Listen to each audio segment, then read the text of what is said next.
अस्सलामुअलैकुम, welcome to my YouTube channel. आज मैं लेकर आई हूँ आपके लिए नहायत ही मज़ेदार से बर्गर की रेसिपी। अगर आज आपका सालन और चावल खाने को दिल नहीं चाह रहा तो आप ये बनाएं, अपने बच्चों को खिलाएं, ख़ुद भी इंजॉय करें ये बनाकर। तो चलिए सबसे पहले मैं स्टार्ट करती हूँ। इसकी मैं सबसे पहले चटनी बनाना सिखाती हूँ आपको।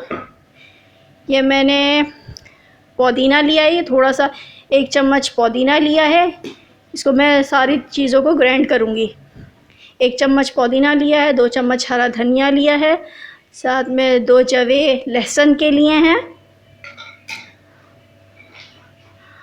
ये देखें, इस तरीके से डालना है। साथ में आधी चाय का चम्मच ज़ीरा लिया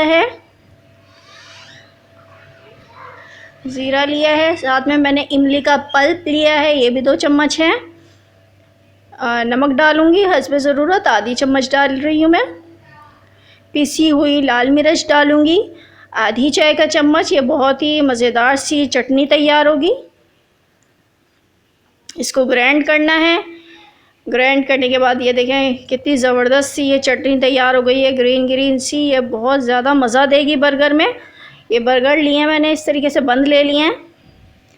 इन बंद को मैं थोड़ा सा गरम करूँगी तवे पर, फिर इसकी असेंबलिंग करती हूँ। ये गरम हो जाएंगे तो फिर इसके बाद ये गरम हो चुके हैं। अब मैं इसकी असेंबलिंग करूँगी।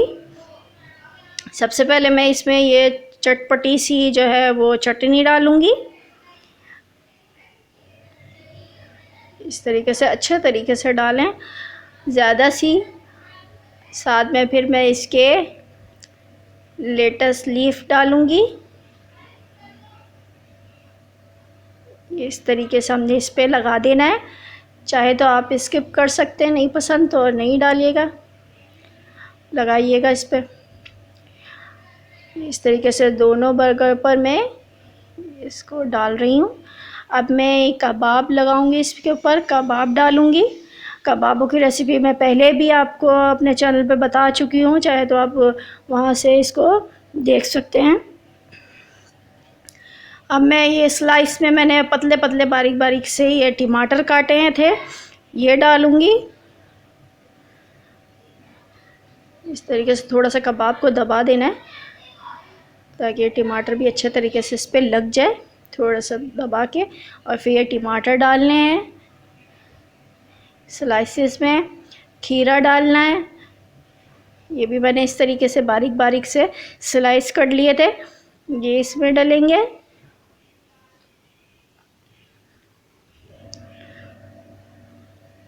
और देखिएगा ये नहायत ही मज़ेदार से जो है ये बर्गर बनेंगे कि आप एक बार नहीं बार बार बनाएंगे इंशाल्लाह। ये लीजिए, फिर मैंने प्याज डाल दी है। चाहे तो आप इसमें बंद गोभी भी डाल सकते हैं, बंद गोभी भी इसमें अच्छी लगती है। अब ये मैं फिर से इसमें ये चटनी डाल रही हूँ। चटनी डालने के बाद ये जो ऊपर वाले बंद हैं इस पर मैं केचप लगाऊंगी। ये टोमेटो केचप है, इस तरीके से अच्छे तरीके से हमने पूरे पे लगा देना है। फिर इनके ऊपर मायोनीज़ डाल दूंगी, ऊपर से हमने मायोनीज़ डाल देना है। और फिर हम इसको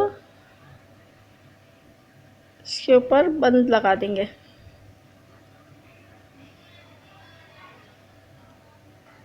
ये देखें, इस तरीके से हमने इसके ऊपर रख देना है ऊपर वाले हिस्से को। ये देखें कितना मज़ेदार सा, ये देखें ज़बरदस्त सा बर्गर बन गया है। अब ये थोड़ा सा मैंने तेल लिया है, घी लिया है, इसको तवे पे फैला के और फिर इस पे दोनों ये बर्गर रखेंगे गर्म होने के लिए, ताकि आप गर्मा गर्म मज़ेदार से ये बर्गर सर्व करें, खाएं और इन्जॉय करें।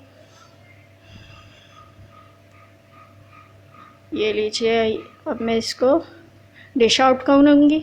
ये गर्म हो चुके हैं, इसको डिश आउट करना है।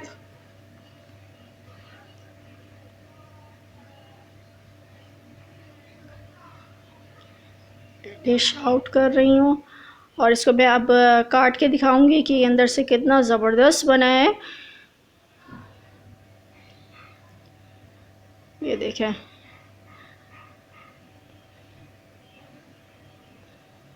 ये देखें काटने के बाद ये देखें अंदर से कितना ज़बरदस्त है। ये आप खाएं और इन्जॉय करें, चटनी के साथ खाएं, केचप के साथ खाएं। मिलती हूँ मैं अपनी नेक्स्ट रेसिपी के साथ, तब तक के लिए अल्लाह हाफ़िज़।